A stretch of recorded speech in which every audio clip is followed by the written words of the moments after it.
Et bravo à Nathalie, très courageuse. Les vacances encore presque terminées pour beaucoup d'entre vous, mais à peine débutées pour les touristes que Marine Zamitz et Béatrice Tardy ont rencontrés dans notre région. Ils ont choisi de partir en fin de saison, c'est-à-dire maintenant, et de profiter de la quiétude d'un petit camping à l'ambiance très familiale. Vous allez le voir, reportage à Prier dans l'Ain. Ce petit coin de paradis est à seulement 1 heure de Lyon. Ici, la rivière d'Ain fait le bonheur des derniers vacanciers du mois d'août. La plupart, les pieds dans l'eau, viennent de ce camping, niché dans un écrin de verdure.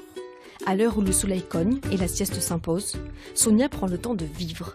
Elle vient exprès de Stuttgart, chaque année depuis 3 ans. Nous aimerons manger à Neuville-sur-Ain. C'est pas loin. Le fromagerie à Pansin, on aime aussi. Tout ça. Et c'est pas loin de Lyon. Nous étions souvent à Lyon. On aime les puces du canal à Lyon. Pour nous, c'est parfait ici. Si Sonia aime se rendre à Lyon pendant ses vacances, Béa, elle, fuit la capitale des Gaules et la torpeur de son appartement. Pour elle, c'est une escapade. Une parenthèse qu'elle s'octroie même tous les week-ends du printemps à l'automne.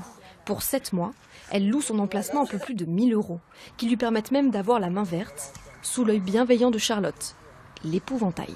On a des fraises un petit peu, du muguet. J'ai mis que des tomates cette année, mais c'est vrai que ça n'a pas vraiment marché. Donc, par contre, on a mis des herbes aromatiques aussi là-bas, des fleurs. Enfin voilà, c'est sympa. Quand il y a les ponts au mois de mai, quand il y a juillet-août, du coup on vient comme on veut. Et puis voilà, on a notre petite maison de campagne entre parenthèses, quoi. Et pour les enfants, je trouve que c'est super parce qu'ils sont dehors. Cette douceur de vivre au camping attire encore les touristes à quelques jours de la rentrée des classes. Anthony, le propriétaire, affiche complet sur la centaine d'emplacements dont il dispose. Il doit même refuser des clients chaque jour pour préserver l'âme de son établissement.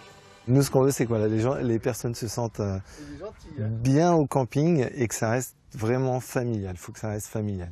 Avec, ils aient de l'espace, qu'ils ne soient pas, on va dire, cadrés ou parqués, comme on pourrait dire éventuellement. Donc qu'ils soient vraiment chez eux, dans un petit cocon, qu'ils peuvent même planter leurs 3 petits plants de tomates et puis qu'ils se sentent bien, quoi. Allez, je vous la fais voir, regardez, c'est la coupe du camping. Une saison à succès pour Anthony et pour Béa. La grande gagnante du concours de pétanque du camping ne changerait d'emplacement pour rien au monde. Bien sympathique.